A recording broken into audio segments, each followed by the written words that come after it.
Herkese Tatlı Sanatı Mutfağı kanalımdan merhabalar. Bugün sizler için çok güzel, kıyır kıyır ağızda dağılan bir tuzlu kurabiye tarifim var.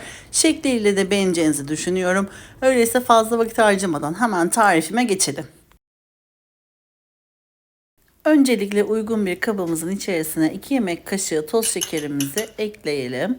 1 adet yumurtanın sarısını kabımızın içerisine kıralım. Akını ise üzeri için ayrı bir kapta ayıralım. 1 çay bardağı sıvı yağ ekleyelim. Kullanmış olduğum çay bardağı ölçüm 125 mililitredir. 2 yemek kaşığı sirke ekliyorum. Ben üzüm sirkesi kullandım. Dilerseniz elma sirkesiyle de yapabilirsiniz. El çırpıcısıyla şöyle bir karıştıralım. Sonrasında oda sıcaklığında beklettiğim 150 gram tereyağı ekliyorum. Tereyağı yerine dilerseniz margarin de kullanabilirsiniz. Lezzet açısından ve sağlık açısından tereyağla yapmanızı her zaman tavsiye ederim. 1 tatlı kaşığı tuz ekliyorum. 3,5 su bardağından biraz fazla olacak şekilde un ekledim. Unu lütfen kontrollü bir şekilde ekleyelim. Bazen yumurta büyük olabiliyor, küçük olabiliyor. Ona göre bu oran ufak da olsa değişkenlik gösterebilir. Ve unun markasına göre de değişkenlik gösterebilir. 1 tatlı kaşığı toz mahlep ekliyorum ve 1 paket hamur kabartma tozu ekliyorum. Hamur kabartma tozunun gramı 10 gramdır. Bu tüm malzemelerimi elimle güzelce yoğuruyorum. Toz mahlep bulamazsanız eklemeyebilirsiniz ama eklemenizi tavsiye ederim. Toz mahlepli tuzlu kurabiyeler çok daha lezzetli oluyor. Bugün videoda eldiven kullandığımı fark etmişsinizdir. Elimde küçük bir cam kesiği oluştuğu için hem hijyen açısından hem de sağlık açısından bu şekilde eldivenle bu tarifimi oluşturdum. Normalde eldivensiz çalışmayı seviyorum ama böyle durumlarda önlem almak şart açıkçası. Hamurumuzu oluşturduk. Kıvamı bu şekilde ele yapışmayan yumuşacık kıvamlı bir kurabiye hamuru hazırladık. Hamurumuzdan parçalar koparalım. Ben hamurumdan mutfak terazisi ile tartarak 30 gram ölçüsünde hamurumdan parçalar kopardım. Bezeler halinde hazırladım. Sizlere 2 tanesinin örneğini göstereceğim. Sonrasında bezeler yapıp tek tek açarak şekil verdim. Öncelikle elimizde bu şekilde rulo şeklini verelim. Sonrasında hamurumuzun iki uç kenarını çapraz olacak şekilde hamurumuza yapıştıralım. Tersini çevirip uç kısımlarını parmak uçlarımızla sıkalım ve şeklimizi oluşturalım. Şimdi 2 defa yaparken sizlere göstereceğim. Yakından daha iyi anlamış olacaksınız.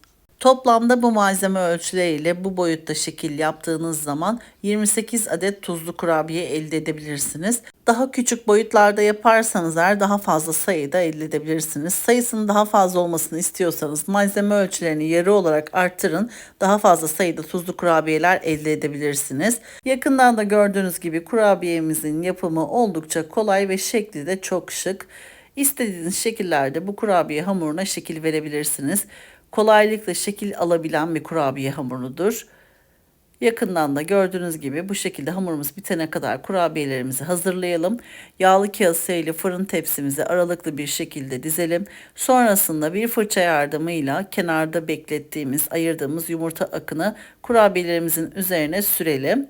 Üzeri için dilerseniz mavi haşhaş, çörek otu, kavrulmuş susam, sade susam veya sade olarak da bu şekilde hazırlayıp fırına verebilirsiniz.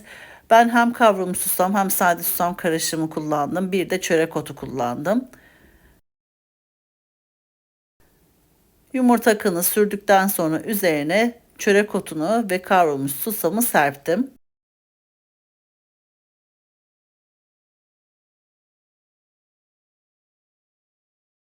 Susamlarımı serperken bu arada küçük bir misafirim, küçük oğlum da kadraja dahil oldu. O da susamları alıp kurabiyenin üzerine serpti.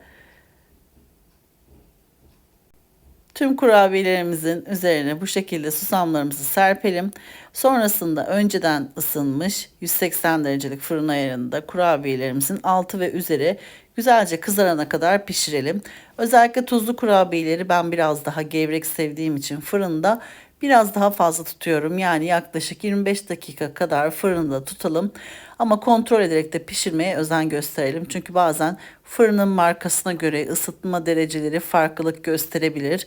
Yakmadan altı ve üzeri gevrek renginde kıyır kıyır olmasını sağlayalım. Altı ve üzeri kızardıktan sonra fırından alalım. 2 tepsi olarak hazırladım. İlk tepsimi şimdi fırına vereceğim ve fırından sonra sizlere yakından kıyırlığını ve iç dokusunu göstermek istiyorum.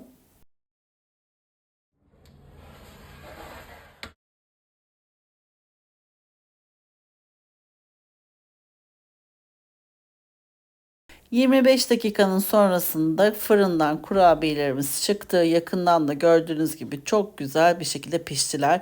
Hem çok kıyır hem de uzun süre bayatlamayan, ağızda dağılan kıyır kıyır bir tuzlu kurabiye tarifi. Gerçekten bu tarif denedikten sonra başka bir tuzlu kurabiye tarifi arayış içerisinde olmayacağınıza eminim.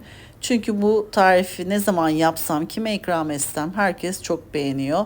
Çok beğeneceğinizi düşünüyorum. Şimdiden deneyen herkesin ellerine kollarına sağlık. Aynı zamanda bu kurabiye tam buzluk kurabiyesi. Derin dondurucuda uzun süre muhafaza edebilirsiniz. Saklama kaplarının içerisine kurabiyelerinizi dizip sıkıca kapattıktan sonra hava almayacak şekilde kapların kapaklarını kapattıktan sonra buzdolabında en az 5-6 aya kadar bekletebilirsiniz. Misafiriniz geldiği zaman veya sevdiklerinizle tüketmek istediğiniz zaman çıkarıp oda sıcaklığına geldikten sonra afiyetle tüketebilirsiniz. Aniden gelen misafirler için çok kurtarıcı oluyor bu şekilde. Kurabiyenin iç dokusunu yakından sizlere gösteriyorum. Gerçekten çok lezzetli bir kurabiye oldu. Sizler yakından kurabiyenin iç dokusunu izlerken ben de sizler için küçük bir hatırlatmada bulunmak istiyorum. YouTube Tatlı Sanatı kanalıma henüz abone olmadıysanız YouTube kanalıma abone olmayı, paylaştığım videolarıma beğeni bırakmayı lütfen unutmayınız. Gün aşırı yepyeni tariflerimi kanalımda sizler için paylaşıyorum. Anında haberdar olabilmek için bildirim zilini lütfen açınız. Böylelikle yepyeni tariflerimi ilk siz görmüş olacaksınız. Bu tarifimi ve videomu beğendiyseniz eğer sevdiklerinizle paylaşarak bana destek olabilirsiniz. Beni hangi şehirden veya ülkelerden takip ediyorsanız yorum kısmına yazabilirsiniz. Beni nerelerden takip ettiğinizi gerçekten çok merak ediyorum. Şimdiden tüm destekleriniz için hepinize çok teşekkür ediyorum. Bu tarifimi denedikten sonra yorum kısmına düşüncelerinizi yazarsanız henüz tarifimi denememiş olan takipçilerime fikir olmuş olacaktır. Yorumlarınızı şimdiden sabırsızlıkla bekliyorum. Kanalımda görmek istediğiniz tarifler varsa eğer yorum kısmına yazabilirsiniz. Mutlaka mesajlarınızı okuyorum ve planlamamın içerisine alıp o tarifi çekip sizlerle tarifini paylaşıyorum. Bir sonraki yepyeni tarifimde tekrardan sizlerle görüşmek üzere. O zamana kadar kendinize çok iyi bakın. Hoşça kalın.